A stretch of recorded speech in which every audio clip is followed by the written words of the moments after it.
Lideramos el camino de la opinión pública y buscamos que la cultura del debate alcance consensos y soluciones a los problemas de nuestro país.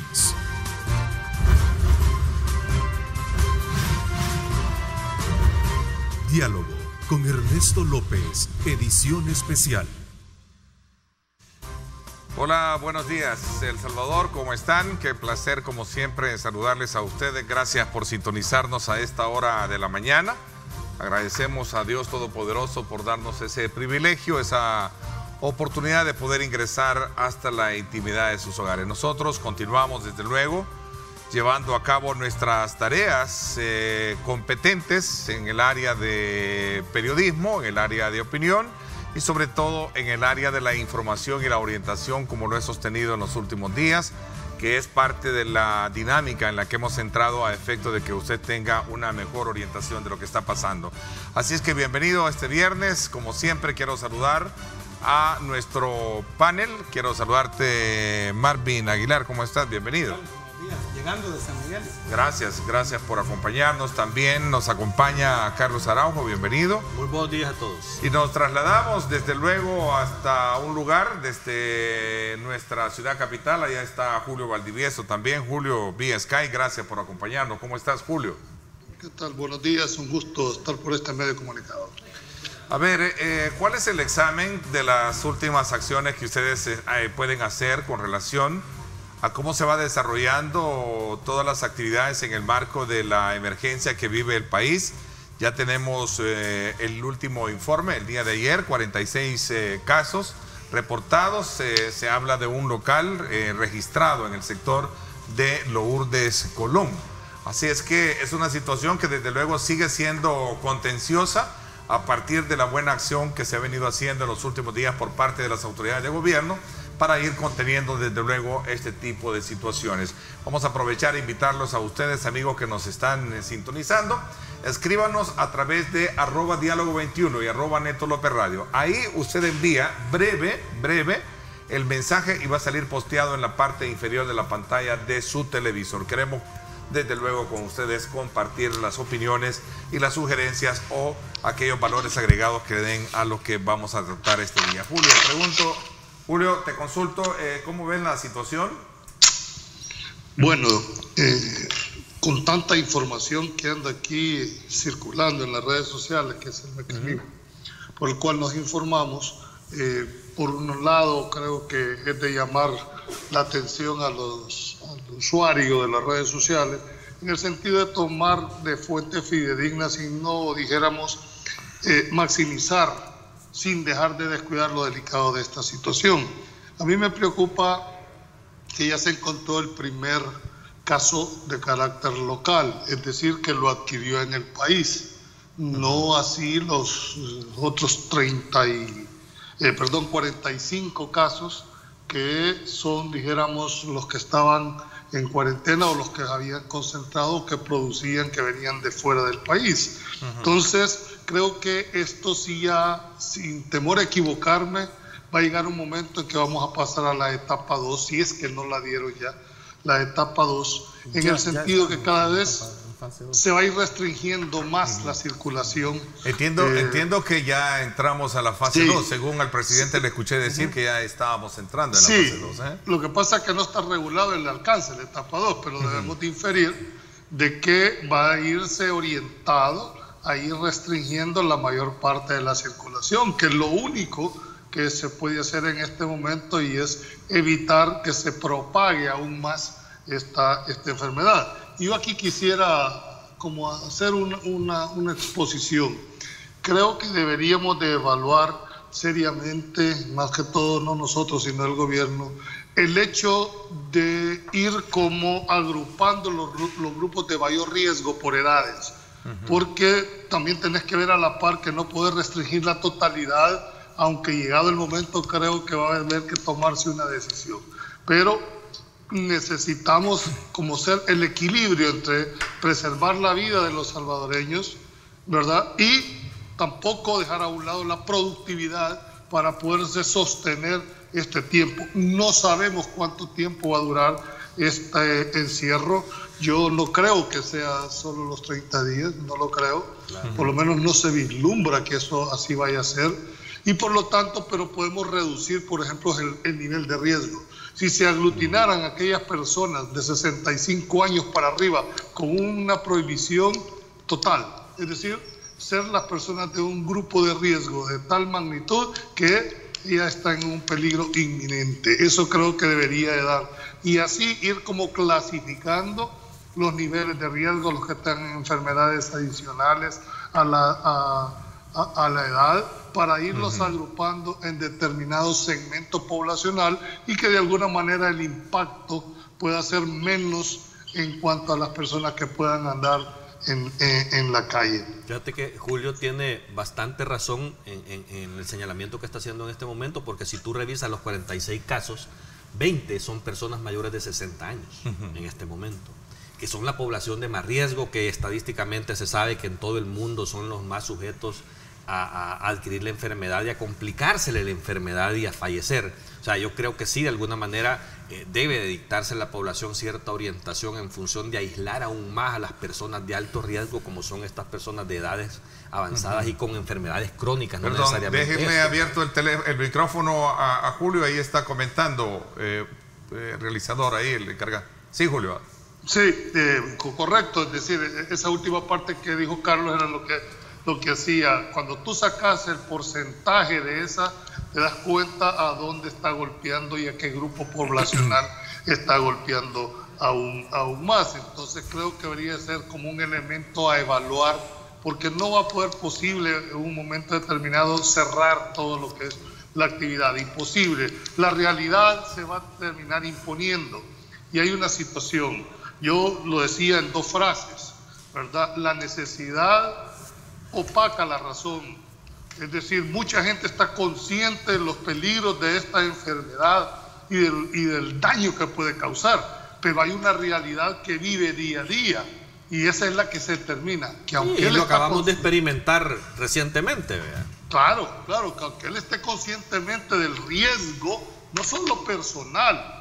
El problema aquí es que no solo es riesgo personal, sino que puede dañar hacia la otra, pero no obstante eso, toma el riesgo y se sale. ¿En función de qué? De su propia realidad. Por lo tanto, creo que debería de como hacerse un equilibrio, una ponderación entre estos dos tipos de medidas.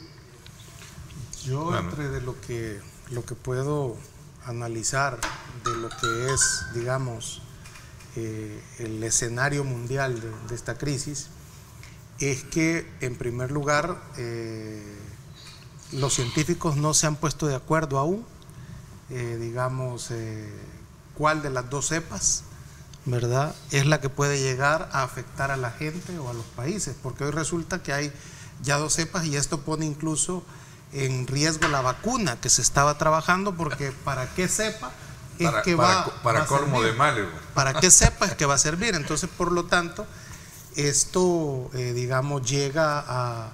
Hay una discusión ahorita a nivel internacional sobre este tema. Incluso le comentaba a Carlos antes de salir al aire sobre un debate interesante que hay en Alemania ahorita, donde los científicos están cuestionando, fíjate, que te agradará saber que cuestionan precisamente lo que tú y hemos hablado fuera de micrófono sobre esta situación. Entonces, porque hay un debate que todos nos hemos centrado, obviamente, en lo importante que es ahorita, que es curar y salvar vidas, por supuesto que es importante, pero hay un debate interesante que se está librando a nivel internacional sobre la situación geopolítica de esto, la situación política de esto, la situación económica que va a tener esto. Y en el caso para hacerle a Julio un dato interesante para lo que planteaba sobre los segmentos, resulta que como ya hay dos cepas del coronavirus, ya no solo está afectando a la población de la tercera edad o cuarta edad, como se llama en Italia también, ¿verdad?, que tiene una población de edad bastante avanzada, sino que también está afectando a los jóvenes. Entonces ya no es que hay una edad en específico, fíjate, la OMS ha corregido eso y ya no es que solo le da a la gente de la tercera edad, o sea, le va a dar a cualquier persona incluso que tenga comprometido su sistema inmunológico, ¿verdad? Por eso es que podemos ver que hay personas que pueda que no mueran, digamos, del coronavirus en sí, que ese es un debate interesante que está surgiendo ahorita en Alemania, sino que mueren de enfermedades preexistentes, ¿verdad? Y que de alguna manera el coronavirus lo que hace es tener presencia, pero es la enfermedad preexistente la que está predominando. Entonces, Perú, decía yo en otra plataforma en esta semana, ha lanzado que los 3 días a la semana van a salir solo los hombres a la calle, fíjate Julio, te lo decía anoche, ¿no? Y 3 días a la semana solo van a salir mujeres a la calle, porque al parecer afecta más a los hombres, ¿verdad? Al parecer afecta más a los hombres, por ahora esa es como la tendencia. Entonces, de alguna manera, digamos, habrán medidas que el mismo protocolo de la OMS, que el gobierno, entiendo yo, está siguiendo los lineamientos de la OMS y la OPS, está cambiando, ¿verdad? De acuerdo a cómo se va manifestando la enfermedad. Eso. Porque fíjate, Julio, que en Alemania no les está afectando tanto el coronavirus a los alemanes como le ha afectado a los italianos y a los españoles. Por eso te digo que yo creo que no hay enfermedades sino enfermos. Cada uno responde a su propio sistema inmunológico. Cuando yo te planteaba el tema del segmento es porque los de 65 en adelante son más vulnerables, además asociados a enfermedades crónicas como diabetes, como hipertensiones crónicas, etcétera, etcétera. Pero eso la OMS ya lo cambió, Julio. ¿Verdad? Lo ha cambiado la OMS eso. Pero es que todo va a depender de cómo se desarrolle en cada uno de estos países. No todos tienen el mismo comportamiento. Exactamente. Entonces, lo que yo sí creo que debería de estarse haciendo es como tener una mesa de los mejores infectólogos de este país, los mejores epidemiólogos en este país, que puedan ir permanentemente monitoreando la situación del país y poder ir recomendando en uno de las cuestiones más importantes en mi criterio, y es que la población tiene que estar permanentemente informada de fuentes fidedignas, informada de qué es lo que está pasando, no en un tema de alarmismo, pero sí creo que muchas de las cosas tienen que estar permanentemente siendo informadas, sobre todo cuando los tenés en cuarentena, donde están deseosos de saber cómo estamos, cómo va el país, cuál es el efecto del desarrollo de la enfermedad. Entonces creo que la parte comunicacional por parte del gobierno debe de jugar un factor muy importante en este momento. Yo creo que inclusive el anuncio de ayer con este caso de Lourdes Colón, que es un caso local, o sea, cambia el escenario de lo que se ha venido dando en los últimos días, y hay que ponerle más atención, y creo que sí el gobierno debe como activarse de una manera más ágil, creo yo, en función de 2 cosas: de estar preparados.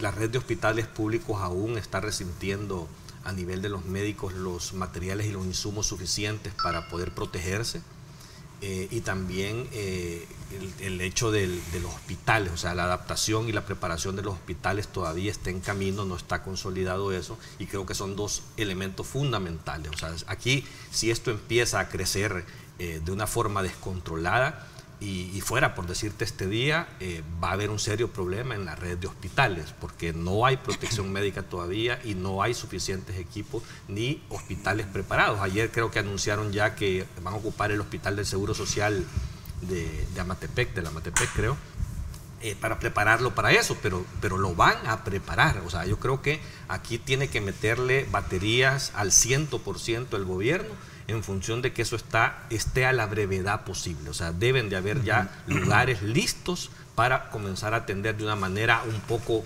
masiva esta situación, y que de alguna manera los médicos también estén lo suficientemente protegidos, porque de nada servirá que se estén desvelando y matando si al final de cuentas se van a terminar enfermos y no vamos a tener quien atienda a esta población. Ahora, quizás nada más una observación. Aunado a toda esta problemática, es que nos enfrentamos a un virus que no ha tenido, dijéramos, como un protocolo o un prototipo para enfrentarlo, de tal manera que le ha ido tocando a los estados ir actuando de conformidad a las circunstancias que se le van presentando. Y creo que la mejor manera de enfrentarlo es la parte preventiva. creo que no deberíamos de llegar, porque ningún sistema de salud, mucho menos el nuestro, va a estar preparado, Carlos, para enfrentar si esto se le llega a salir de las manos.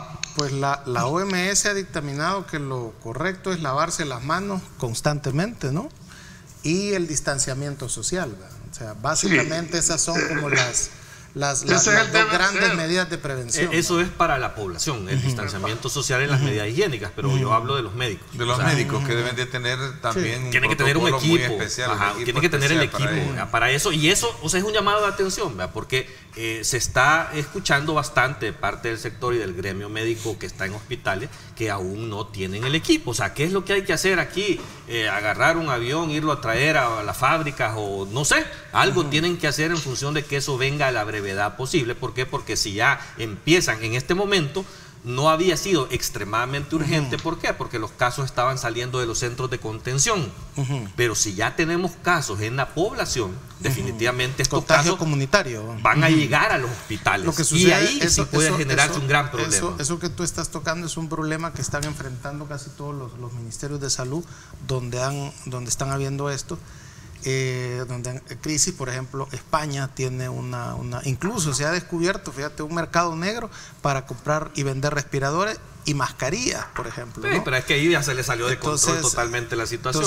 Aquí todavía tenemos los casos controlados. No, me acuerdo, pero lo que acuérdate que todo eso es cosa que vienen de fuera del país, una serie de equipos médicos de protección, digamos, ¿verdad? Que obviamente el Ministerio de Salud tiene que proveer lo más pronto posible. Ese es el punto. Vea, a los médicos que van a estar en la primera línea, ¿verdad? Tanto que son los médicos, policías, los intensivistas, que son los que los reciben, soldados, ¿no? O sea, son los que están en la primera línea de contención, más los médicos que los policías, pero los policías están en la calle, está regulando el contacto con la población y deben de tener la protección suficiente. Yo no sé si han visto un video que circula, este joven Dino Safi colocó el día de ayer, de alguien que hace unos experimentos con los diferentes tipos de mascarillas y hace pruebas. Sí. ¿Verdad? Que es interesante. ¿Por qué? Porque la población tiene que entender que si se pone una mascarilla de tela, eso no lo protege en lo absoluto, ni al enfermo ni al que esté enfrente. Yo por eso le pongo un plástico. Claro. No, parece mentira, parece mentira, perdón un poco, no quiero hacer mofa de esto, pero siempre es bueno darle una sobreprotección o una servilleta extra. Pues hay una servilleta que son antihúmedas. O sea, la OMS, o sea, hay una discusión también si usar o no usar mascarilla.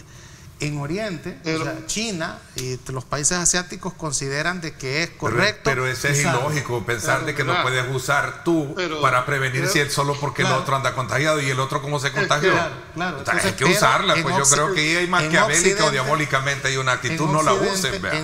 Pero en Occidente la recomendación es que la tiene que usar, por ejemplo, el personal médico y el enfermo. ¿va? Pero no es. No, lo que pasa es que no, pero es que sí tiene una lógica, porque el enfermo. Perdóname si soy tan ingenuo. No, pero neto, fíjate que el enfermo sí tiene lógica, porque si un enfermo. Muchos en la calle a mí me lo han preguntado, mire, ¿cómo es posible de que solo el que ande enfermo va a andarla y nosotros no? Mejor me protejo antes de que los No, es prevención. Es evidente. Es que incluso tú puedes estar con alguien contagiado, pero si estás a 1,5 metros, 2 metros, estás evitando, es correcto. Pero mira, contagiado, el debate debería de ser, está bien lo de la mascarilla, pero creo que ningún plan va a tener resultados si la población no se autorregula.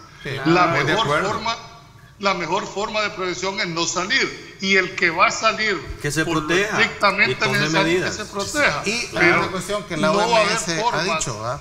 Que es interesante. No va a haber forma. Si nosotros, la población, no entendemos la gravedad de la situación, yo algo que sí tengo. ¿A dónde hemos llegado? Ahorita esto no es ni la punta del iceberg. Julio. Esto no es ni la puntita de lo que puede suceder en un país donde no está preparado el sistema de salud. Sí, pero primero Dios que no, por eso se ha logrado hacer una buena contención. Además, ahí vamos poco a poco. Y la población haciéndole hincapié quedarse en casa para evitar el tipo de congestionamiento. Ernesto, no hay mascarillas para todos. Algo que hay que reconocer es que de verdad la gente está haciendo caso. O sea, algunos. Sí. no, En la medida de lo posible. En la mayoría. Ahora, la necesidad Lo nos que hace salir a buscar es la correcto, comida. pero no, Es lo pero que- también hay excepciones reguladas por ley que permiten que un montón de gente ande en la calle, eso es bueno. pero la mayoría está en casa, o sea, de verdad, o sea, si la gente no es boba, sabe que de esto depende su salud y la de su familia, o sea, no va a estar jugando con eso. Lo que pasa es que hay personas que tienen necesidad de comer, por decirte, no sé si viste que hace un par de días una señora fue capturada en el centro con una venta, ¿verdad? Y la tuvieron que remitir a su casa y ella te explica, mire, pero es que si yo no salí todavía con los 300 y tengo que darle comer a mis hijos, ¿qué quiere que haga? O sea, es que esas son las situaciones que creo yo hay que ir previendo, Dije Sí, que sí, la sí. realidad se va a imponer Claro. a la racionalidad. ¿Por Claro. qué? Porque tu realidad es diferente a la realidad que vive día a día el que está en la calle. Claro. Pero aquí Eso entra es el lo otro que- componente. No solo es la persona, es la colectividad. ¿Cuál es lo que va a privar? El interés general sobre el interés particular. Son realidades. pero aquí es que donde se el va a Estado tener que entra necesitar. en su rol subsidiario para atender estas situaciones. Y es Pero lo es ha donde- hecho. Si no hubiera dado esos $300, yo te aseguro que ahorita tuvieras una convulsión social en la calle. No, y todavía falta, si esto todavía Por está eso, en pero camino. por lo ¿verdad? menos En a el esta caso- Ojalá altura. estés equivocado, ojalá. No, sea, y no, o sea, no es ser digo porque- apocalíptico. Mira, No, el estoy de gobierno acuerdo, ayer de acuerdo. anunció que le había dado como No, la te entiendo. tercera parte de esa Sí, te familia. entiendo.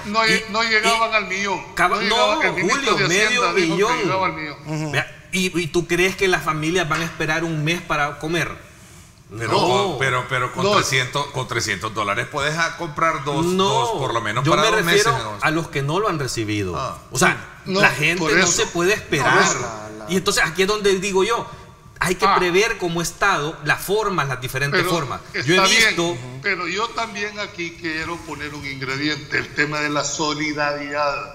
No solo es en reunión y en mi criterio solo obligación de gobierno. Es correcto. Deberíamos todos los salvadoreños que de alguna manera, unos en mayor medida y otros en menor medida, ser un poco más solidarios. Hay gente que ya Porque- está actuando. Exactamente, a eso te digo. Y yo creo que eso es lo que la labor debería de ser un efecto multiplicador de los medios. No sé si de viste, resaltar. no sé si viste ayer el fiscal general anunció en sus cuentas que estaban en las oficinas de fiscalía recibiendo ayuda y alimentos ¿Cómo no? Ah, y sí. fueron trasladadas ya a unos asilos, a unos lugares de atención de Así menores, o sea, ese es la el tipo forma de que vamos a poder proyectos. enfrentar como país. Bueno, como pero ese es nación. un paliativo. No, es correcto, pero mira, las alcaldías, y vuelvo a insistir, La época post-coronavirus es claro, lo que no, sí, va a ser pero lo sí, pero por el determinante. momento tenés que tener una contención de una convulsión social, como dice Julio. El hambre genera convulsión Claro, social. claro. Entonces, aquí es donde yo he visto ya alcaldías también en acción,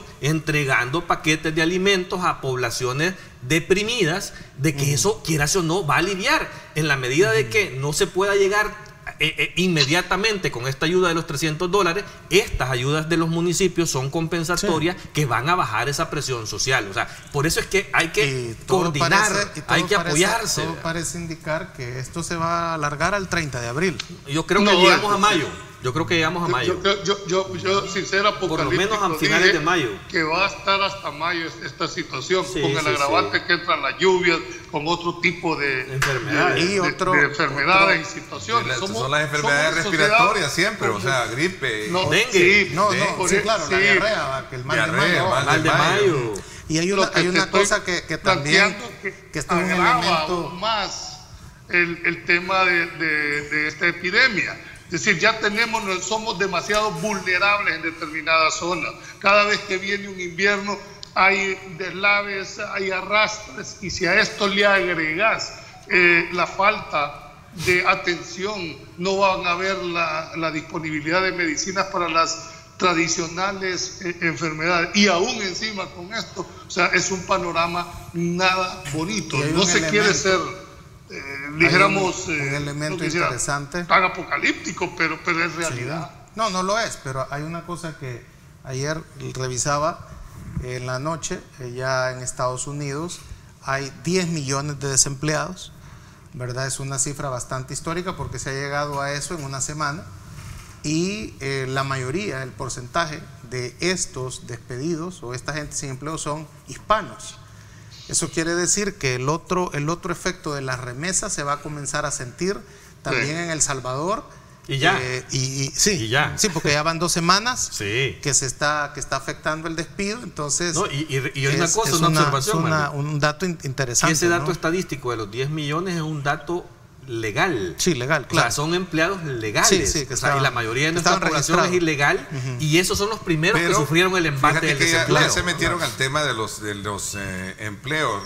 Qué bueno que aquí en el país también se esté de alguna manera barajeando ambas cosas, porque se han dejado abiertos rubros que son importantes para generarlo. Claro. Tengo un amigo allá en Santiago de María que trabaja mucho la parte agrícola, es decir, de los insumos agrícolas. Y ahí van en camiones a trabajar a la finca porque realmente tienen que sacar y tienen que proveer de alimentos al mercado. Pero también hay que decirlo, Neto, hay algunas medianas y pequeñas empresas que están despidiendo personal ya, ¿no? Claro, ayer lo conversaba con el ministro de Trabajo. Pero es natural. Pero ahí es donde tiene que buscarse. Es el drama, estoy diciendo. Ahí es donde tiene que buscarse el punto de armonía, pues, porque entiendo que, por cierto, Julio, ¿sí? Esta semana hubo una reunión entre el sector privado para ir de qué forma se va a ir concatenando un poco el esfuerzo de trabajo en aquellas áreas de industrias o empresas que necesitan también darle. A ver, yo te quiero decir, creo que es el momento, este es un estado de excepción, es un régimen, no me refiero formalmente. Creo que hay una palabra muy clásica en materia laboral, y es la flexibilización. Creo de que en este momento ambas partes, capital y trabajo representadas por patronos y trabajadores, deben de flexibilizar algunas de las... No te puedes ir a la literalidad de sus contratos individuales, a la literalidad. Hay una realidad. La pequeña y mediana empresa va a aguantar hasta donde la bolsa le dé. No se le puede exigir, miren, mantenga abierto si no puede trabajar, claro. Mantenga abierto y no puede pagar los salarios. Eso no lo vas a hacer. Julio, quiero leerles un mensaje que me envió un amigo que es un MIPE el día de anoche. Me dice: como pequeño empresario estoy sufriendo la parte económica y preocupado por mis empleados que no aplicaron al subsidio de los 300, porque hay una excepción de que si sos empleado regular no aplicas a los 300. La empresa llegó a su término económico y el Seguro Social no les ha dicho de lo de la interpretación auténtica del pago de los salarios por parte del Seguro Social. O sea, esta preocupación, hay cientos de microempresarios y pequeños empresarios que están en la misma situación, que no tienen para poder pagar planillas este mes ya. Sí, o sea, y esa es una situación que hay que comprender y entender, que no es una mala disposición de estas personas, sino que si no hay ingresos no hay cómo pagar. Es que el dinero que tiene que alistar el Seguro Social, fíjate, dependiendo si la gente va a comprar 15 días, ¿verdad? O un mes o 2 meses, va a oscilar entre 32 millones a 170 millones. Y es evidente, yo sí le creo. El Social tiene que preparar ese y yo sí le creo que cuando pisto, las autoridades dicen no hay dinero para atenderlo así por así, es cierto, tiene razón. O sea, pero ¿qué hay que hacer? Hay que fondearlo. O sea, así como se tomaron medidas extraordinarias para darle estos $300 directo a la gente, también hay que darle. Yo creo que esa es una fase, yo se lo preguntaba, y obviamente es una cuestión que viene en una fase, pues, o sea, ver de cómo se le tira ese salvavidas. Pero el tema es que el 15 hay que pagar. O sea, para ese día tenés que tener resuelto ese problema. Sí, exacto. Ahora, lo que Carlos planteaba ahí de esa interpretación auténtica que no se estaba aplicando, yo en eso fui claro que fue un debate innecesario. Sí, porque era clara la ley. Y ahí está. O sea, de que tenía el seguro que dar ese dinero. Ok, vamos a hablar de eso cuando regresemos. ¿Te parece? Ok, Julio, lo que sí creo yo que tenemos que ver y poner todo, es decir, que va a haber necesidad de fondear al Seguro Social. Claro. No podés cargar a la institución todo sin tiene el dinero. Porque no lo tiene. Aunque quisiera, no lo va a tener. Pero hay que dárselo. Hay que ver de qué manera se va a fondear a la institución para poder hacerle frente a esa disposición que está contemplada en el decreto. Sí, me parece que es interesante ese punto. Vamos a hacer una pausa. Gracias, amigos, por estar conectados con nosotros. Gracias por estar enviando sus comentarios, sus saludos especiales a todos los que nos están viendo. Gracias recuerde quedarse en casa. Este es lo mejor que ahora puede hacer. Ahora más que nunca. Ahora más que nunca. En esta semana que hemos concluido y la que viene, son semanas cruciales para poder ver de alguna manera el impacto que puedan tener estos casos que se han sido descubiertos y la subida que pueda tener en términos estadísticos, ¿verdad? Sí, ¿verdad? sí. Yo eso de alguna manera sería bueno que lo explicáramos. Es decir, ¿por qué es necesario quedarse en casa? Para evitar que suba el número de contagiados. Si usted se queda en casa, no sube. Entonces, eso de alguna manera va a ir conteniendo la situación. Y es lo que ha hecho que no se haga grande el problema. Gracias a Dios la gente se ha guardado debidamente. Así es. Y gracias a las medidas que se han instaurado a partir de las autoridades de salud y de gobierno, ¿no? Eso hay que decirlo con mucha propiedad. Vamos a la pausa. Gracias por estar con nosotros. Y hablamos de estos temas, el tema económico. Vamos.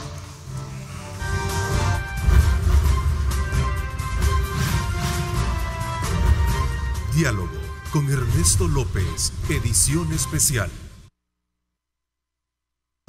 Diálogo con Ernesto López, edición especial.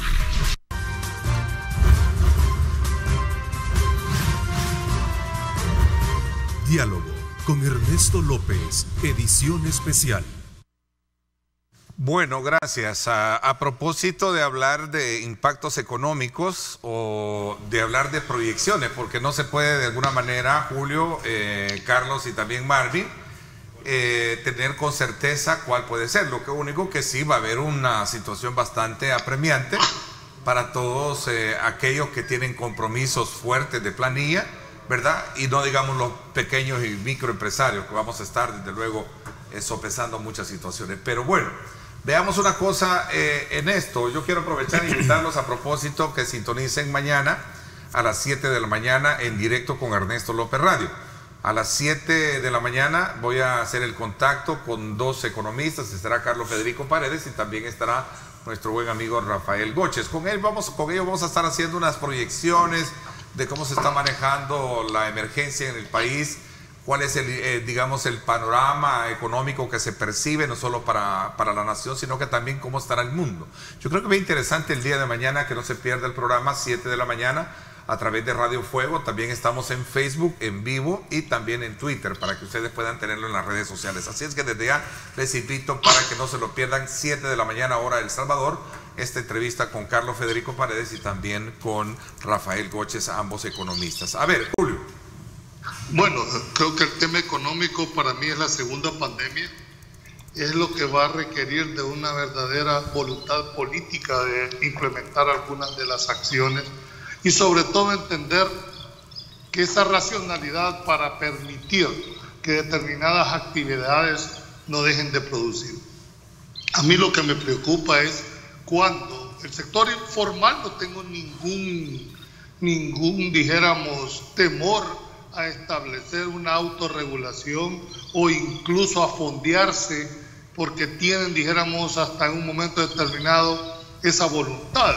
El problema para una economía como la nuestra, donde más del 75%, yo me atrevería a decir que el 80%, de acuerdo con el último estudio, de una economía informal, donde dependes del día a día, donde no hay un empleo permanente, donde no hay una seguridad social sujeta a una regulación, para esta gente va a ser difícil. Cuando yo te dije dos frases, no lo hacía, y quizás el alcance lo que quiero yo que analicemos. Es decir, la realidad impone a la racionalidad, es decir, mi realidad se impone a cualquier situación de peligro que se me esté diciendo, porque la realidad que ella vive es totalmente diferente. Él sabe que si no trabaja ese día no va a comer. O sea, ¿cómo vamos a enfrentar dentro de la economía? Esa es la local, sin poder descuidarse que si en Estados Unidos, con los datos que acaba de dar Marvin y Carlos, que son 10 millones, allá estornudan y aquí nos da una neumonía. Es decir, donde tenemos casi la tercera parte de nuestros nacionales viven en los Estados Unidos. Entonces, ilegales. Y son los primeros que sufren el problema del empleo. El problema del empleo. Y eso, al sufrirlo allá, no va a haber más remesas que venir a El Salvador. Va a ser interesante cómo va a afectar eso. Ojalá esto no se dé, pero no lo vemos. Bueno, te invito a que veas el programa mañana con Carlos Federico. Y si no, bueno, de hecho me puedo conectar contigo también para que nos des tus puntos de vista, ¿no? Correcto. Entonces yo sí creo que... Pero va a tener que levantarse temprano sábado. Y usted sábado no se levanta temprano. Siempre. ¿Sí? No, tenemos que ver. Yo te hablo por... El sábado temprano le toca lavar platos. Lavar platos. No, de la semana. No. Fíjate que, mira, me llamaron de la zona de Occidental, de donde soy originario de allá. Allá es una realidad diferente, allá es una realidad dura. La gente tiene que movilizarse. La gente vive allá con $8 al día si es que trabaja en las fincas. ¿Qué va a hacer toda esa cantidad de personas de la agricultura que están en un momento difícil a la entrada del invierno para preparar, que tiene que deshiervar, que tiene que peinar, que tiene que abonar? Y si no hay gente, la tierra, la finca es un órgano viviente que depende de las medidas oportunas. Sí, no la puedes poner en pausa, ¿verdad? No la puedes poner en pausa. Y eso le da, yo sin temor a equivocarme, allá en el occidente, casi el 80% de esa gente depende de la actividad de la agricultura. ¿Qué va a pasar cuando este chorro se corte?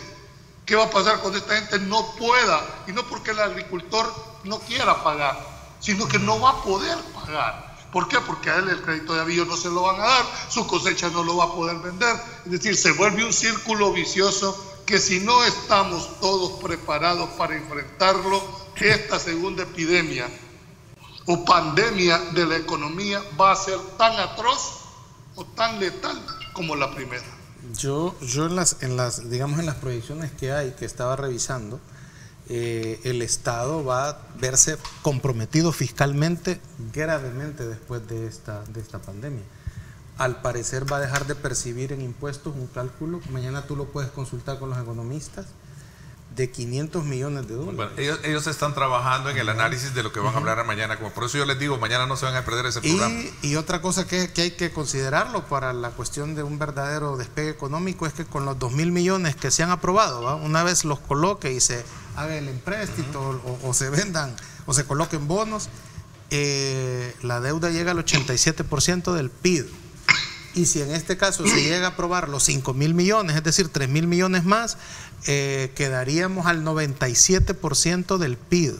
Si alguien se atreve a dártelos. Sí, de acuerdo. Sí. Porque ese es otro problema. Fíjate que sí, en realidad, una de las consecuencias internacionales... plata va a haber. Sí, va a haber. Sí que ha habido plata. Lo que va a haber es un poquito de contracción, que creo que es el término que ocupa, de ver de cómo... a quién más y a quién menos. Una de las consecuencias internacionales que se está analizando, que va a suceder un día después de la pandemia, es que los estados van a quedar más comprometidos, endeudados, los estados, sus sectores productivos, con los organismos que han puesto a disposición, porque por ejemplo el Banco Mundial ha puesto también ya ahorita $14.000 millones disponibles donde El Salvador podría aplicar, fíjate.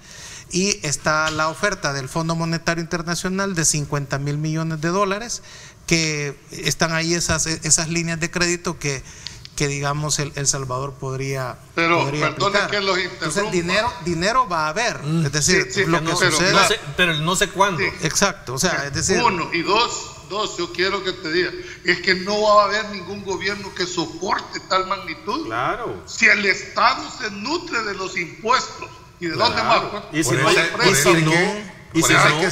por eso hay que ser responsable y hay que pagar los impuestos. Claro, lo que pueda. Es decir, la gente que pueda que lo pague. ¿Por qué razón? Porque si todos estamos pensando de que el gobierno es el que va a soportar esta realidad, estamos perdidos. Primero, por su capacidad de endeudamiento.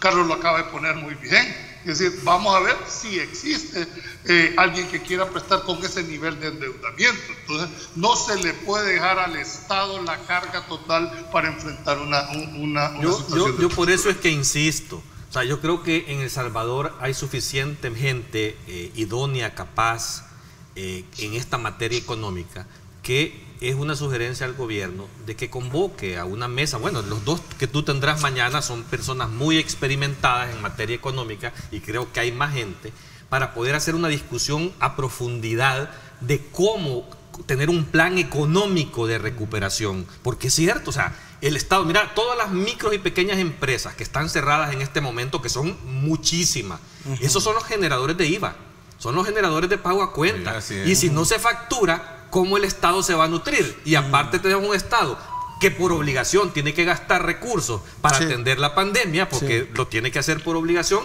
Entonces, te estás desfinanciando y conste que el gobierno se le aprobaron 6.000 millones en el presupuesto general de la nación, pero no los tiene.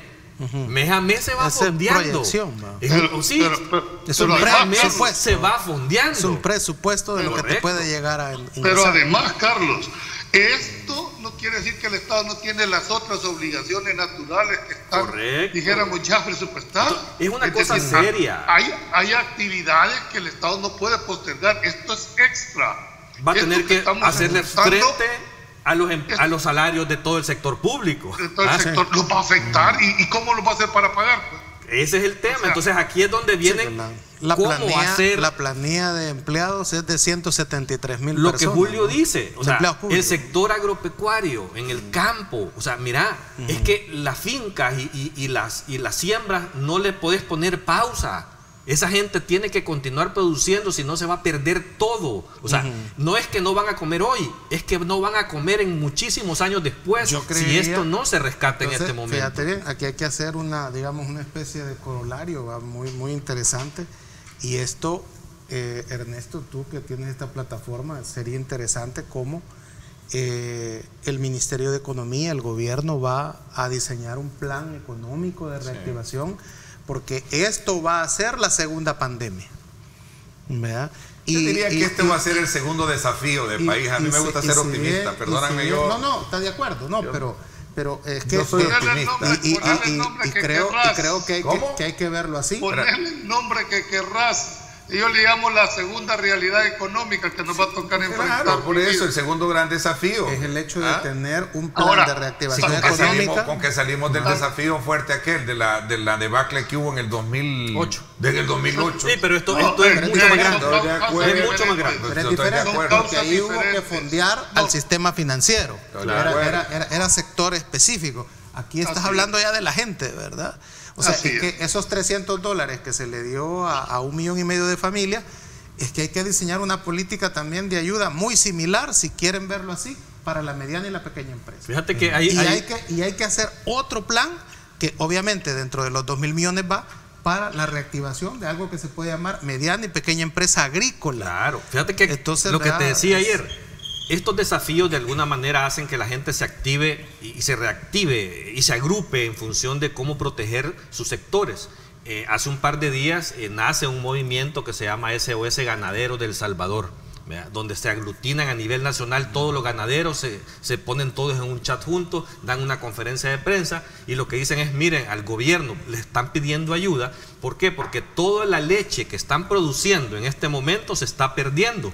¿Verdad? ¿Por qué? Porque no se les permite producir y no se les permite vender, ¿verdad? Y tienen suficiente leche para poder abastecer el mercado nacional para producir quesos. Pero ¿qué pasa? Que se siguen importando mucho queso de Nicaragua y eso está generando un problema para ellos como sector que al final va a terminar destruyendo la ganadería. Ese siempre ha sido un problema para ellos. O sea, pero que aquí ahora, en el país, como desde el desmontaje del aparato productivo, desde el desmontaje y la destrucción del aparato agrícola de este país, que solo aquel energúmeno que se le pudo haber ocurrido, que destruyó la agricultura en el país. Fue Arena. ¿Sabes qué? No quiero mencionar nombres, pero aquí, y lo digo porque duele. Si mi familia viene de ser campesino, de trabajar el campo, y se lo destruyeron. No, pues sí. Y ahora quien desmontó el aparato agrícola fue en los 20 años. Pero ¿qué es lo que quiero? Porque creyeron que era más fácil y más barato comprar las cosas que producir. Está produciendo. El problema es que esta competencia son suficientes para abastecer el mercado. Ese es el tema. Claro. ¿Y qué pasa? Que ahorita en la emergencia están dejando entrar sin impuestos el queso Entonces eso le genera todavía más problemas. Acaban de tener una reunión con el ministro y creo que ya están en plática para ver de qué manera se les alivia. Pero vuelvo a insistir que es como las fincas. Es que no podés dejar al ganado en pausa. Tenés que darles una solución ya, no mañana. Es ya. Hay un resultado. Yo creo que el Estado es el instrumento para lograr la reactivación. La economía no se reactiva por decreto. Claro. Olvídense esto, que si con mañana que el presidente sacara un decreto a partir, hay que generarle las condiciones para que los sectores puedan se desarrollar, sobre todo en un estado de excepción como estamos en este momento. Es decir, si querés resolver con los instrumentos que tenemos una excepcionalidad, vamos a fracasar. Creo que ahorita debe de estarse, y me imagino que lo tiene el gobierno, pasa que no lo ha dado de tener, o por lo menos no es el momento, pero que tenga un plan de reactivación económica, no me cabe la menor duda que lo debe de tener, y si no, ¿cómo va a enfrentar la crisis en los próximos 6 meses? Siquiera solo para terminar el ejercicio fiscal, ¿verdad? Porque esta factura de la economía no solo se va a acabar en este ejercicio fiscal, va a tener repercusiones por años. Por años, es decir, este las golpe no es así. Las proyecciones son 10 años, para poder volver a dejar todo en orden. Y hay que tenerlo claro. Y hay que tenerlo claro. Hay dos elementos. No es mandrake.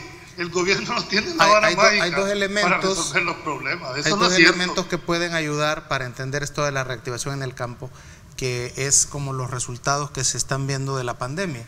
Uno es que esto es un golpe a la globalización.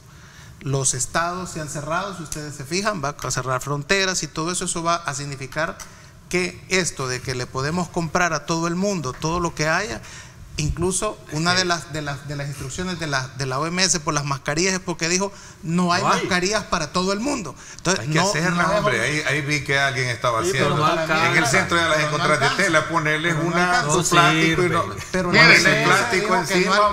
La clase de mascarilla que se necesita. Y nosotros para eso somos no buenos. La clase de mascarilla que se necesita. ¿A qué quiero llegar con lo que tú estás mencionando? Y perdón un poco que sea popular en mi comentario, pues, pero quiero aquí asumir el papel de Juan Pueblo, como yo te lo expresaba. Para mí es indignante saber hasta ahora, 20, 30 años después que se hicieron los ajustes estructurales de economía, y se manda al carajo a los agricultores, y ahí tenemos los grandes problemas, lo que tú hablabas del desabastecimiento. Por la seguridad toda alimentaria. La importación la traemos de Guatemala a Nicaragua. Entonces lo que pasa cuando en nosotros tenemos tierras acá. No, de acuerdo, pero lo que pasa en una crisis como ahora esta, es la oportunidad de esta crisis para volver a reactivarnos. Ernesto, a eso quería llegar, perdón, a eso quería llegar. Tiene que haber una intervención del Estado contundente. Claro, y yo sé que Pablito, Anlique, el ministro, ya lo estaba haciendo en ese sentido. Oye, Ernesto, eso lo define el Estado con su política agropecuaria, esa es una política de Estado. Claro. Ahora, hay una frase que la acuñaron, yo me recuerdo del sector agropecuario: sin agricultura no hay comida. Así de simple. O sea, no tenemos que estar inventándonos. Si no hay una política orientada a la reactivación del agro, ese fue el eslogan de Paquito Medina Funes. Sin agricultura no hay. China, que ha sido el principal productor de muchos insumos en la cadena de producción, mira cómo tiene Estados Unidos ahorita. ¿Cuál es la lección que uno tiene que tratar como Estado de darse hasta donde sea posible? El autosostenimiento para no depender, y eso tiene que ver mucho, ojo con lo que te voy a decir. Y eso es estrategia de Estado. El tema energético de este país, la autosuficiencia, para no estar dependiendo. No sé si vieron ahí un diputado chat que estaba diciendo de un diputado Chapín. Eso no es cierto. El país tiene la capacidad instalada para producirla, pero tenemos que darle también toda esa factibilidad a este sector para no depender de ningún otro. De igual manera replicarlo en la ganadería, en la capicultura. Y un saludo para esos que verdaderamente hacen ese esfuerzo.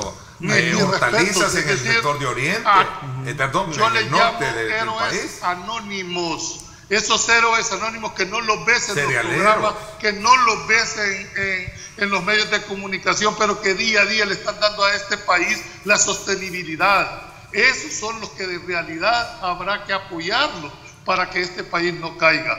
Y yo no quisiera terminar mi intervención sin darle un reconocimiento expreso a todos los médicos, el personal paramédico que está en primera línea. Ahorita ayer me llamaba un médico a mí y me dijo: tengo 72 horas de no dormir. Y me decía: no creas, esto no es fácil. Yo creo que si la gente supiera a qué es lo que nos estamos enfrentando, esto sería un caos. Es decir, ellos son los que lo están sufriendo en primera línea.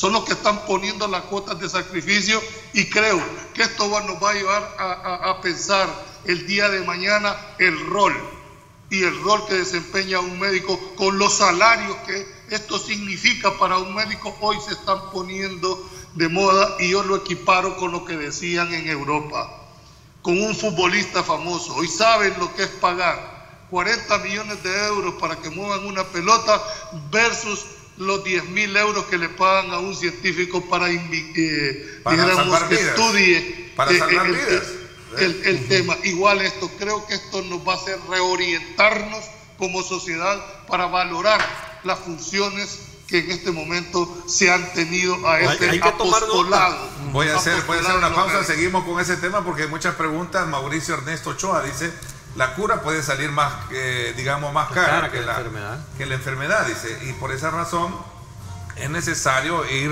es que no son excluyentes, Ernesto, es que no lo podemos poner o decidimos estar en la parte preventiva y dejamos la economía aparte. El enfoque debe de ser esa ecuanimidad de la medida de cómo traslapar, sin descuidar la prevención, sin descuidar la pandemia, tampoco la economía. Creo que eso va a ser la sapiencia que debe tener este gobierno para poder, interactuar las dos acciones. No son excluyentes.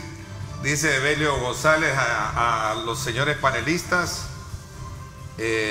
bueno, es que están entrando una gran cantidad, estos me están yendo, ¿no? Soy ganadero, Alex Posada, y se fue también. Ya voy a buscar mecanismos de cómo retener mucho, porque están entrando gran cantidad de mensajes. Saludos cordiales, gracias por ese aprecio que dispensan para Grupo Megavisión, para todos los que estamos también trabajando.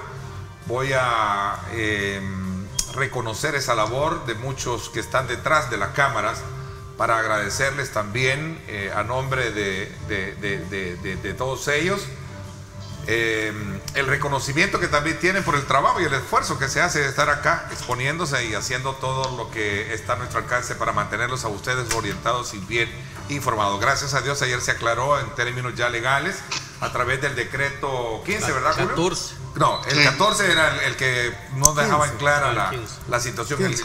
Luego se aclaró ya en el No, pero es que es el mismo, solo lo corrigieron. No corrigieron. Lo que pasa es que hay que distinguir lo que son derechos de lo que son las actividades. Sí, pero totalmente diferente. Los medios de comunicación sí son indispensables en esta materia. Y no es que querían limitarlos, es que se les fue. Hay que ser claro, nunca se quiso limitar. Sí. Yo tenía mi propio criterio, que estaban comprendidos, sin necesidad que lo dijera el nuevo decreto, pero bueno, si se clarificó muchísimo, que mejor. De acuerdo, y quiero pues desde luego agradecerles a todos por darnos ese voto de preferencia al trabajo de nosotros. Adolfo Killing me dice: Ernesto, me gustaría que a manera de motivar a muchos a ser solidarios, con mis vecinos hemos recogido bolsas con víveres para ser entregados, así es que felicidades, Adolfo, vamos a darle cobertura para que también motivar a otros. Porque hay que ser solidario, ¿no? Así dijimos, la palabra solidaridad en este momento va a tener un alcance inimaginable. Los importadores de vehículos tenemos problemas con vehículos pagados ya en aduana. ¿Cómo sabemos? Porque vivimos de eso, pregunta también. Cada uno va a establecer toda la actividad económica está en problemas en este momento. Hay un parón económico sin precedentes. Sí, eso es grave. La verdad que es una situación que a todos nos afecta. Le agradezco muchísimo también al licenciado Luis Chávez, él es abogado, él nos proporciona información de cómo está también manejándose el pulso de la actividad, de las iniciativas legales y todo. Sí, muy buen trabajo, por cierto. Él desde un principio me dijo: Ernesto, póngale atención, que creo que por algún error no se ha clarificado muy bien la situación en lo que se aprobó de la actividad de ustedes como prensa. Y entonces no me sorprende la curiosidad de Luis. Luis en realidad ha hecho un buen planteamiento, pero yo sí creo que están comprendidas. Entiendo la diferencia entre las actividades, pero al principio él fue el que inmediatamente...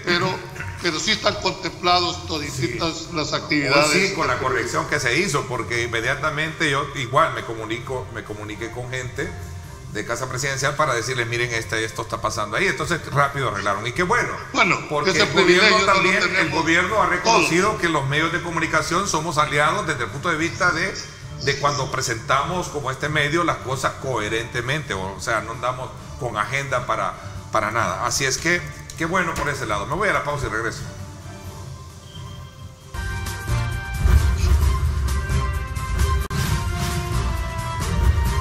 Diálogo con Ernesto López, edición especial. Diálogo con Ernesto López, edición especial.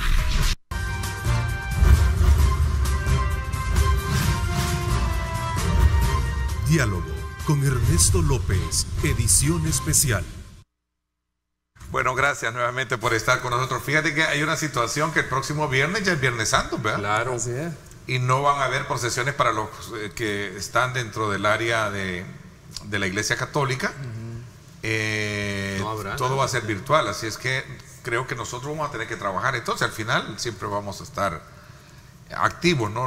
No van a poner sobre pretexto o el licenciado Valdivieso que siempre se va para la playa. De vacaciones. Sí, se va de vacaciones. O no, licenciado Valdivieso. Se ha levantado. Se ha levantado. Bueno, a ver, veamos una cosa. Decía de que los importadores de vehículos también tienen problemas, de que la verdad que van a haber muchos con esta serie de problemas como se están presentando hoy en día, ¿cierto? Pero tú ibas a leer ahí mensajes de los televidentes. Sí, de hecho ese es uno de ellos, el tema de los importadores de vehículos. Entonces, dice aquí un amigo televidente, dice: Ernesto, ¿por qué no se comienza desde ya a plantear un mecanismo de cómo fondear a las empresas que estamos siendo afectadas precisamente para poder proyectarnos y esperar qué vamos a hacer para levantar nuestras empresas? Es un buen entiendo punto. Que Ya de los 2.000 millones de dólares que se ha aprobado para que el gobierno vaya a tramitar su empréstito, se van a dar ahí 50 millones a CONAMIPE, ¿no? Que se van a destinar, en el detalle que he podido ver, se van a destinar para la mediana y la pequeña empresa. Habrán como 70, 80 millones para el sector agrícola también de ese dinero, para específicamente trabajar lo de la reactivación.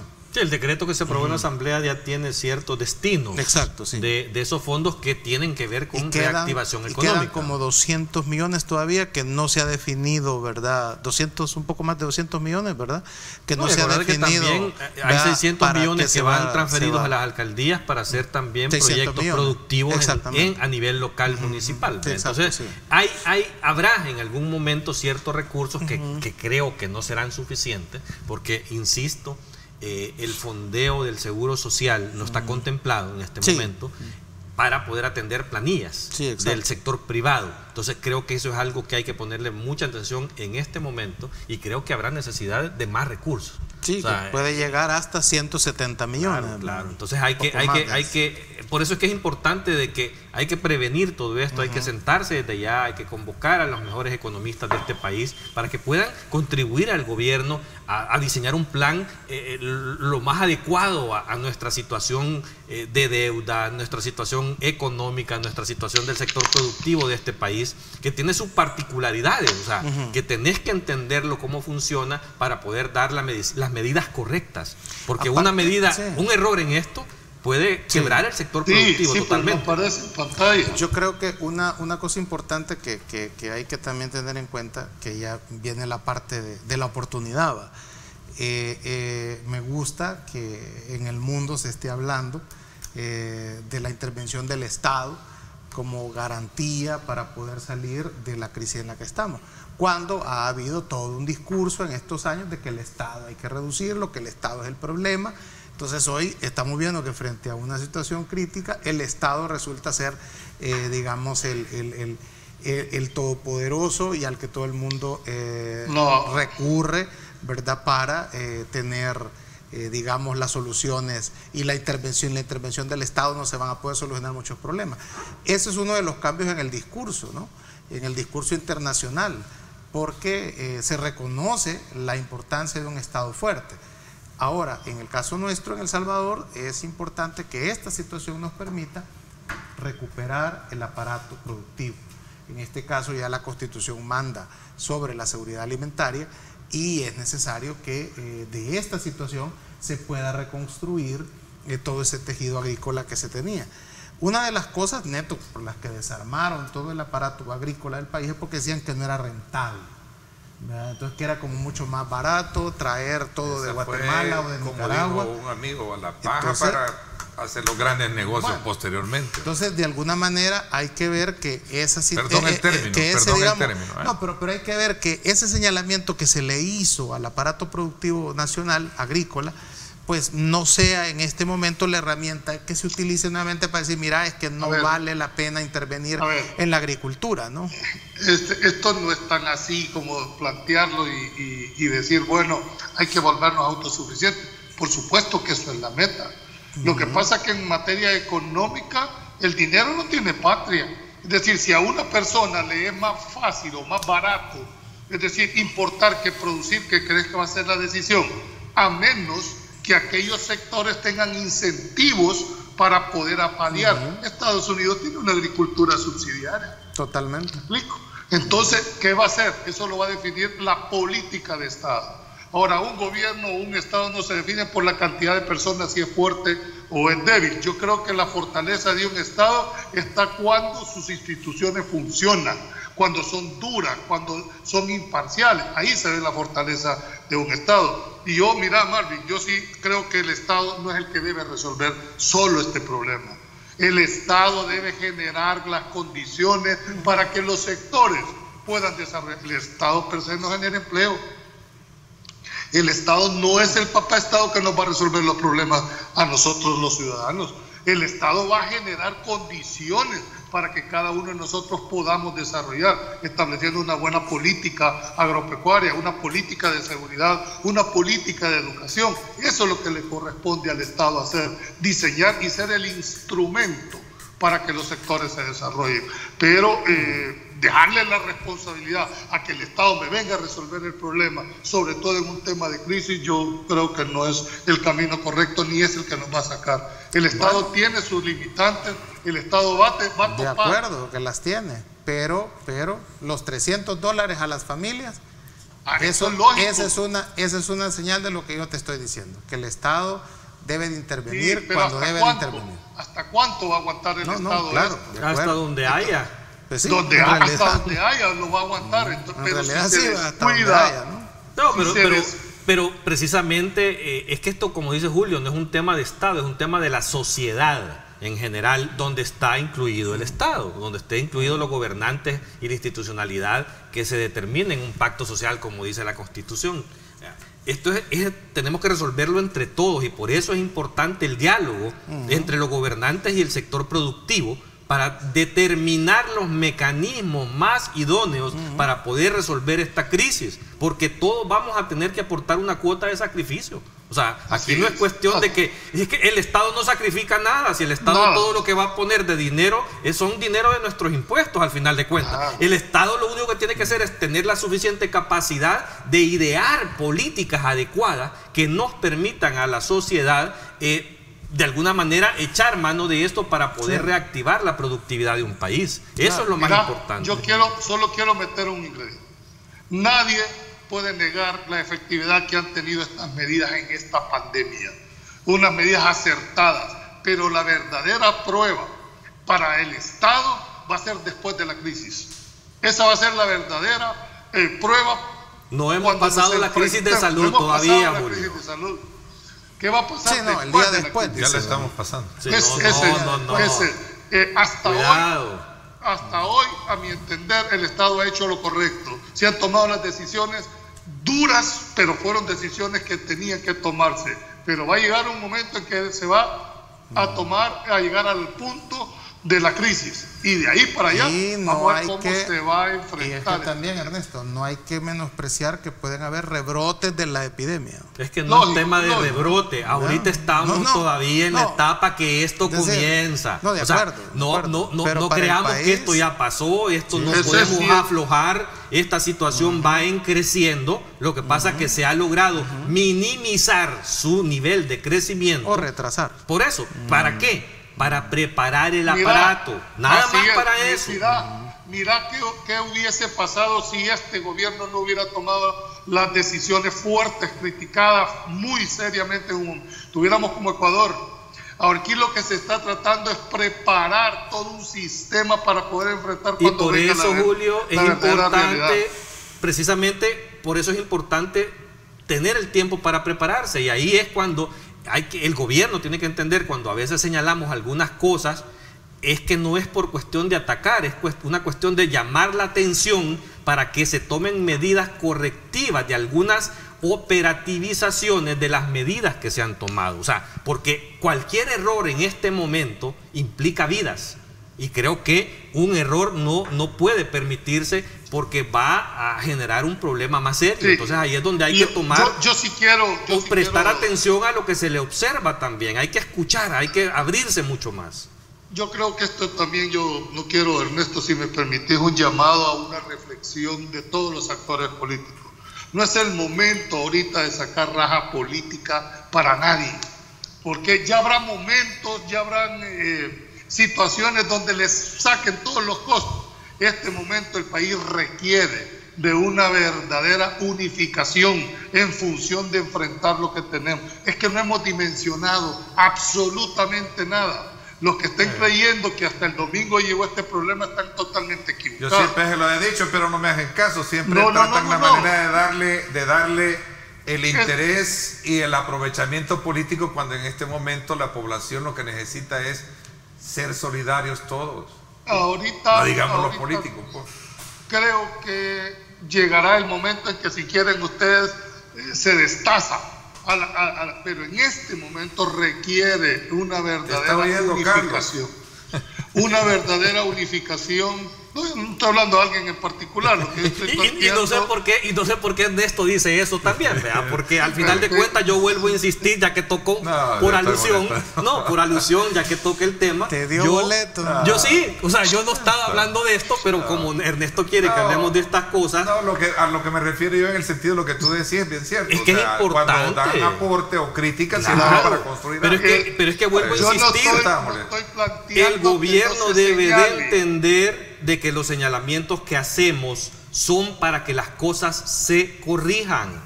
¿Por qué? Porque un error en este momento implica vidas. En este momento, sobre la mesa, hay 3 muertos que no son de COVID, que están asociados a un mal manejo de su situación de enfermedades crónicas de las personas. O sea, bueno, su responsabilidad van a tener. No, por eso. Pero ¿y qué querés? Yo lo que voy, Julio, con esto es, ¿qué querés? Que todo el mundo se quede callado y que sigan manejando mal la situación. No, yo no tenés he dicho que eso. decirlo. No, ¿Para no, qué? no, yo no he dicho eso. Para que las cosas cambien. En los albergues las cosas deben de cambiar. No, yo no dije eso. Yo lo que hice fue un planteamiento de como sociedad, como país, debemos de tener frente a este tema. Claro, ya habrá momentos. Debe de haber unidad. Eso no quiere decir que no se tenga que decir lo que se deba de decir, pero hay formas de decir las cosas para que la gente pueda perfectamente entender los señalamientos, no por el hecho de que no se digan no existen. Yo no lo puedo decir, no lo puedes decir tú. Eso que estás diciendo, Julio, tiene mucho que ver con lo que comenzaste diciendo. Las formas, ¿verdad? La verdad hay que decirla, pero hay formas de decir la verdad. Y a veces, y aquí Carlos, que estás con nosotros, cuando veo yo los debates en redes, pareciera ser que hay un grupo de tuiteros y de analistas políticos que tienen una idea de tierra arrasada contra todo lo que hace el gobierno. Por eso las formas, que es lo que dice Julio, me parece, no es que no tengas que decirlo, sino es a veces la forma y no caer, no fue tu caso, pero sí una tuitera, dejándose ir por bulos, ¿verdad? O por noticias falsas, que las dan por sentadas, que le dan retweet a cosas donde al parecer lo han dejado entrever en líneas como que el gobierno está ocultando información, está ocultando datos, como que hay una perversidad del gobierno de no querer decir que aquí ya estamos como Nueva York de seguro, pero el gobierno no lo dice. Entonces, y eso genera a veces... El gobierno debe mejorar en algunas cosas para poder tener más transparencia. Una cosa es eso, pero la otra es que esté ocultando cifras y que esté ocultando datos. Que es a veces lo que se maneja en redes de algunos adversarios del gobierno que tienen el derecho de analizarlo, pero a veces se percibe. Yo por eso es que invito a los ciudadanos que entren a mi cuenta de Twitter y puedan ver lo que yo pongo. A algunos tuiteros poco les ha hecho falta de acusar al gobierno de la pandemia. Y que me digan si lo que yo digo es falso. O sea, yo he tenido esa particularidad toda mi vida y creo que Ernesto lo tiene muy claro. Yo siempre que digo algo lo respaldo y tengo el argumento suficiente para que no se pueda atacar como una mentira o un ataque político. Y voy a aprovechar montarme un poco para hacer la clarificación y la observancia pertinente. Carlos en sus redes sociales podrá hacer lo que sea y esa es su cosa, pero aquí hasta ahorita yo sí le reconozco que ha sido crítico pero muy respetuoso. Yo nunca lo he oído decir una ofensa, porque no lo voy a permitir. Y lo digo, no lo voy a permitir porque ese es mi papel acá como moderador, el de cumplir el canon por el cual la población a nosotros nos estima la preferencia de estar con nosotros, que somos críticos, constructivos, ¿verdad? Concluyentes y propositivos, Julio, hace 8 años.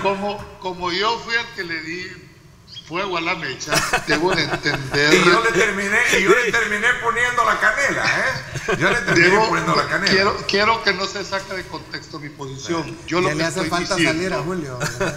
No, yo vaya lo que a bañarse, estoy diciendo es que no solo es un derecho, es una obligación de decir las cosas. Claro. ¿Verdad? Pero hay que saberlas decir, de decirlas y de plantearlas. A eso me estoy refiriendo. Yo tengo que reconocerlo, lo he dicho no solo una vez. Lo he dicho muchas veces, que este programa jamás se nos impuso una línea editorial ni para decir cosas a favor ni en contra de un gobierno determinado. Siempre hemos tenido esa libertad de poder decir lo que nosotros creamos, aunque estemos errados en nuestro planteamiento. Pero eso es parte del debate y es parte de vivir en una sociedad. Libertad de decir las cosas con responsabilidad, con respeto, sin difamación y ataques personales. Y ahí, el rol que juega Carlos, yo en el programa nunca lo he visto decir, hay veces hasta posiciones pro gobierno ha tenido. Creo que el éxito del programa es precisamente en esa mezcla de distintos pensamientos y de distintas racionalidades, siempre y cuando se guarden los cánones del respeto y los cánones de guardar la debida distancia entre uno y otro. Excelente, licenciado. Se levantó hoy bien brillante. Lo felicitamos, licenciado Valdivieso. Ese era el agua helada. Sí, no, vaya a bañarse porque... La guacalada le tocó. Lo cierto es eso, cierro porque me voy a la pausa y tenemos todavía eso y es que realmente de eso se trata, ¿verdad? Aquí hemos aplaudido, hemos alabado las situaciones positivas y se han cuestionado las otras, pero sí el canon del respeto está aquí, a nadie se le falta el respeto y lo bueno es tener los diferentes ángulos de puntos de vista o puntos o contrapuntos, si no, pues no tiene sentido. Vamos a la pausa. ¿Y hoy por qué ya no es el tráfico?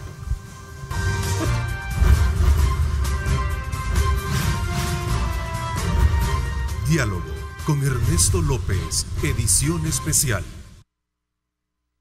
Estás viendo Diálogo con Ernesto López, edición especial.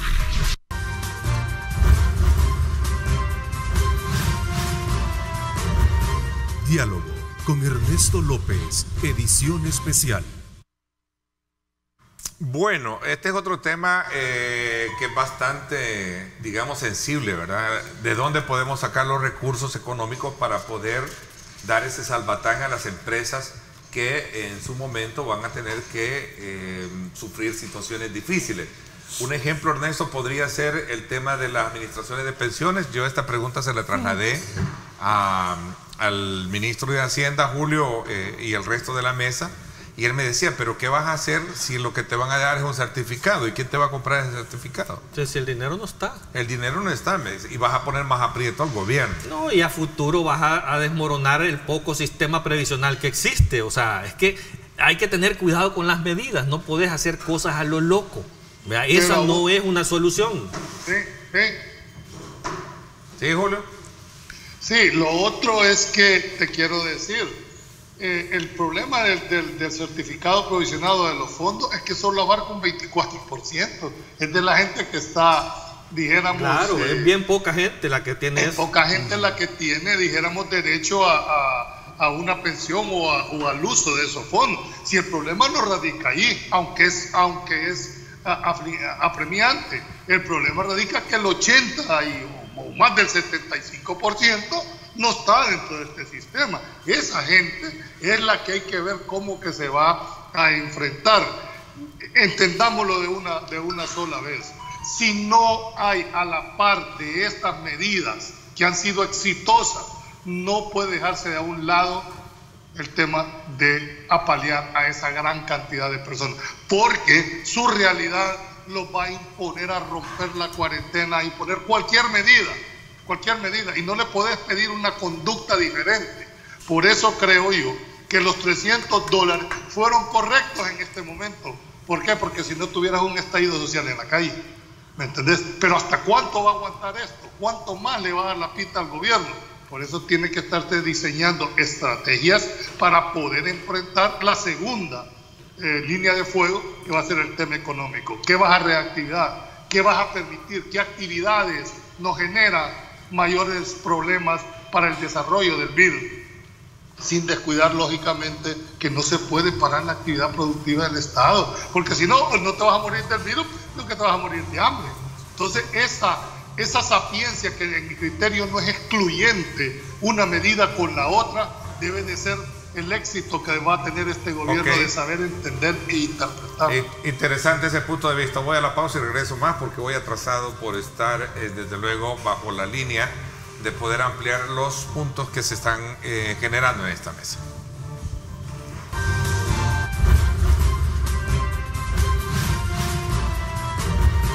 Diálogo con Ernesto López, edición especial. El futuro es imaginar, es pensar en grande. Prepárate hoy, estudia en la UFG y amplía tus oportunidades. UFG, tecnología, innovación y calidad. Bueno, a manera de conclusión, sin duda alguna, la población debería de ir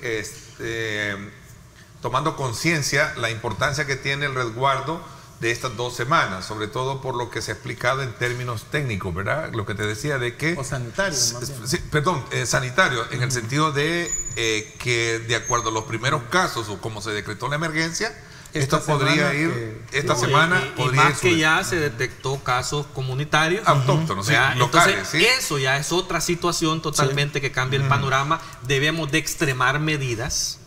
Hay que hacer el distanciamiento social con más apego, hay que lavarse las manos con más apego. ¿Y es por qué? Porque es la única forma en que vamos a poder controlar esta situación. Luis Rubio, de los 600 millones que piensan darle a los alcaldes, de ahí tomemos 4.5 darle para darle otro mes a la gente, dice. Yo creo que los alcaldes incluso ya tienen un destino. Tienen un destino, pero tienen un destino por ley esos fondos en el decreto que se aprobó. Hay que cambiarlo porque parece que están tomando como parámetro el mecanismo del FODES, de cómo entregarlo. Y en el FODES hay una gran... No, pero es correcto. Es correcto. Te digo por qué. Porque en este momento la pobreza va a apremiar más en aquellos municipios del interior del país. Sí, las alcaldías más grandes tienen más riqueza, más ingresos para poder soportar esto.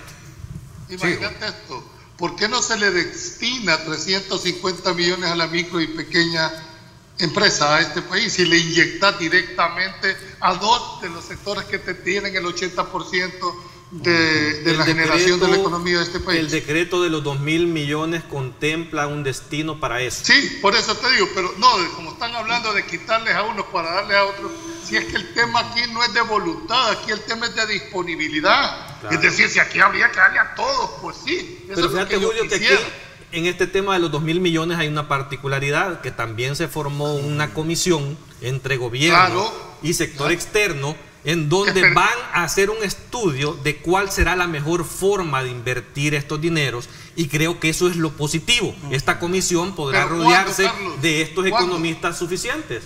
Es que Julio, este tema de los 2.000 millones, primero hay que ir a colocarlo, ¿verdad? Y mientras lo están colocando, pues esta comisión deberá de definir los mecanismos más adecuados para poder hacer uso de ese dinero. Y hay una cosa que los alcaldes tienen la oportunidad brillante con ese dinero, y es la de fortalecer su mediana y pequeña empresa local. Y es que no es cheque en blanco, es lo que les han dado, está controlado y regulado. Y el aparato productivo. Te voy a decir algo, en el caso de San Miguel, cuando hablas con los ingenieros agrónomos, te dicen que la tierra de San Miguel sirve para sembrar el aguacate indio. Entonces, y de alguna manera que el 97% del aguacate viene de fuera del Salvador. De México. Entonces,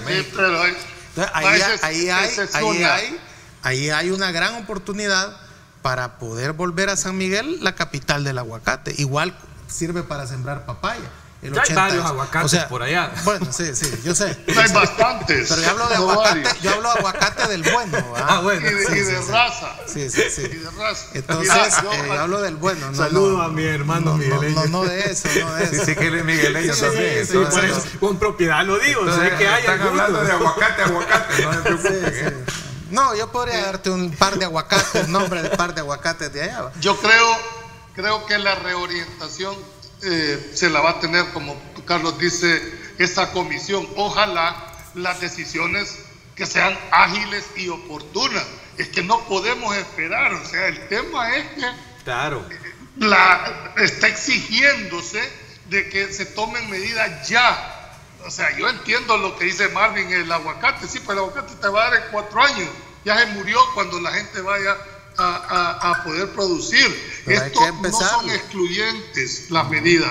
Tiene que haber ya algo de emergencia, plan de acción inmediata para contener y poder enfrentar, ni siquiera superar el tema económico. Por eso es que creo que es importante que el gobierno, a través de esta comisión, pueda llamar a sus mejores hijos economistas que puedan contribuir a darle un consejo de cómo aliviar en 2 momentos esto.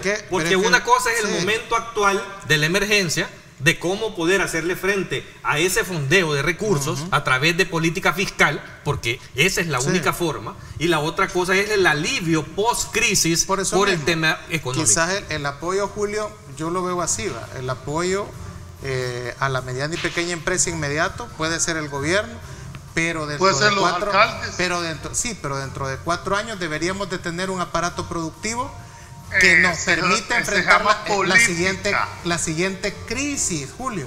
Es que la pandemia, va a haber más pandemia, va a haber terremoto, va a haber inundación. El chaparrastique un día de esto le puede ocurrir empezar a erupcionar. Entonces, a nosotros ya nos cayeron, le ganamos a los egipcios todas las plagas. Lo que necesitamos es que haya un aparato productivo. Las alcaldías pueden trabajar ese tejido local porque ellos están ahí, mientras el gobierno ayuda en esta emergencia, pues vea lo macro. Pero y mira, no, lo otro que más allá de que tarde 4 años en haber productividad, hay que comenzarla a hacer ahorita, Julio, porque dentro de 4 años vamos a estar en otra emergencia.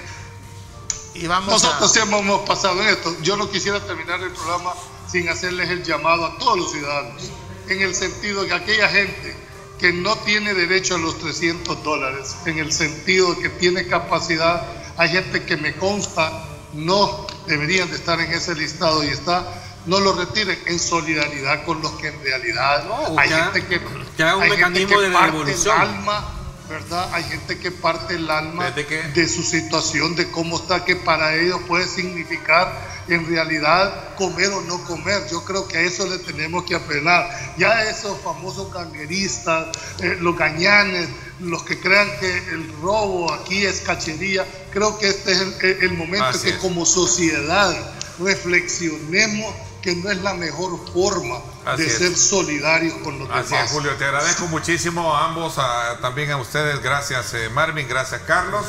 En efecto, gracias a ti también, Julio, a ustedes amigos que nos han sintonizado, gracias, ánimos, a levantar ánimos y sobre todo a quedarnos en casa y por supuesto recuerden amar a Dios sobre todas las cosas. Gracias a todos ustedes. Un gusto. Nos vemos el próximo lunes. Lideramos el camino de la opinión pública y buscamos que la cultura del debate alcance consensos y soluciones a los problemas de nuestro país.